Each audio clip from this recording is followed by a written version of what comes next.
પૂજયેસુ સર્વસર્વણેષુ ભયા હીણાનું પુલંસી ભૂમિ સપંસી માધવંસી પવાયંસી નિપણમેયંસી કાલંસી વમુય ભક્તિલીયેસુ જણવયેસુ ભુવરત્ત વરત્ત કાલ સમયંસી અદ્ભુતરાણી નક્ષત્રેણમ ચંદેનમ જોગ મુવાગેણમ આરોગ્ય આરોગ્યમ દારયમ પયાયા. અહીંયા એક કોષ્ટક આપેલું છે કે કેટલો વિરહ સમ્યક દ્રષ્ટિ દેવાત્માઓ અને ઇન્દ્ર મહારાજ એમને સહન કરવો પડ્યો છે પરમાત્માનો.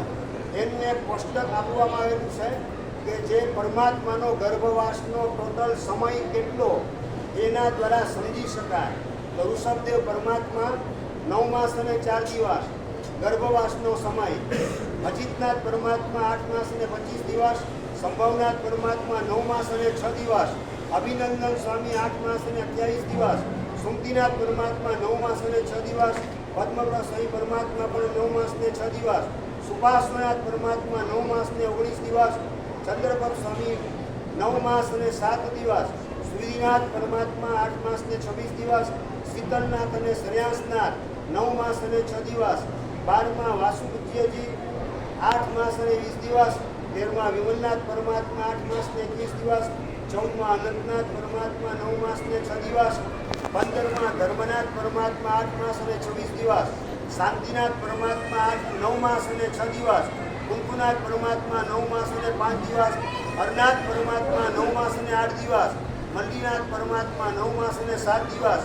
20, 21, 22 એટલે મુનીશ્વરત નમીનાથ ને નિમિનાથ પરમાત્મા 9 માસ અને 8 દિવસ, પાર્શ્વનાથ પરમાત્મા 9 માસ અને 6 દિવસ અને માઈ સાઈ પરમાત્મા એનો કુલ ગર્ભવાસનો સમય 9 માસ અને 7.5 દિવસનો છે. સૂત્રની અંદર એનું વર્ણન કરવામાં આવેલું છે. એ વર્ણન બોલું એની પહેલાં એક નાનકડી વાત અત્યારે મજાની યાદ આવી તમને કહી દઉં કે જે પણ સાલીભદ્રની પેટી એમાં 5 પેટીની ઉછામણી થઈ, એ સિવાયના 94 પેટી એના જેમણે નામ લખાવેલા હોય રકમ પેઢીમાંથી ભરીને પેટી પોતાની પ્રાપ્ત કરી લેવી અને રોજ કમસે કમ 10 રૂપિયા એ પેટીની અંદર બધાએ ભરવાના. પુણ્યાનુબંધી પુણ્યની કમાણી આપણને આંખ વિચાર્યા પછીની દુનિયામાં કામ લાગે એ માટે. નંબર 2, વર્ષના અંતે એ રકમ જે ભેગી થાય એ પોતપોતાના સંઘની અંદર જમા કરાવવાની.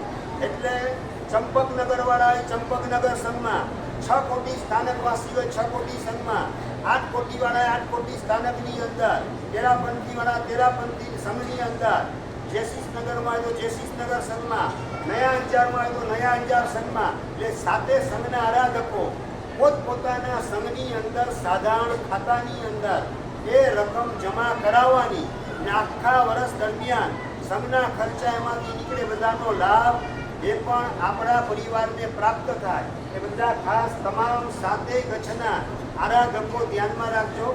તે કાલને તે સમયે શ્રવણ ભગવાન મહાવીર મહારાજા ચૈત્ર માસ સુદ પક્ષ અજવાળિયું પક્ષ ચાલી રહ્યું છે. તેરસનો દિવસ છે. 9 માસ અને 7.5 દિવસ પરિપૂર્ણ થાય છે. દરેક ગ્રહો ઉચ્ચ સ્થાનમાં બિરાજમાન છે અને દિશાઓ પણ અત્યંત સૌમ્ય છે. અજવાળિયું પક્ષ હોવાના કારણે આકાશમાં પણ ચંદ્રની ચાંદનીનું અજવાળું પથરાયેલું છે. દિશાઓ પણ એકદમ ચોખ્ખી છે. પંખીઓનો પણ કલરવ ચાલી રહેલો છે અને જમીનને સ્પર્શીને વાયુ પણ ઠંડો શીતળ વાઈ રહેલો છે.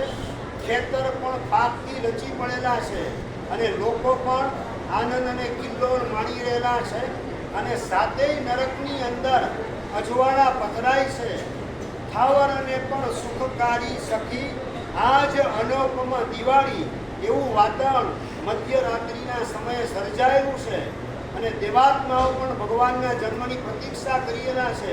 એ વખતે ઉત્તરા ફાલ્ગુની નક્ષત્રની સાથે ચંદ્રનો યોગ થતાની સાથે જ રાજેશ્વરી વિશ્લા માતા અત્યંત સુખ શાંતિ અને સમાધિપૂર્વક શ્રવણ ભગવાન મહાવીર મહારાજાને જન્મ આપે છે.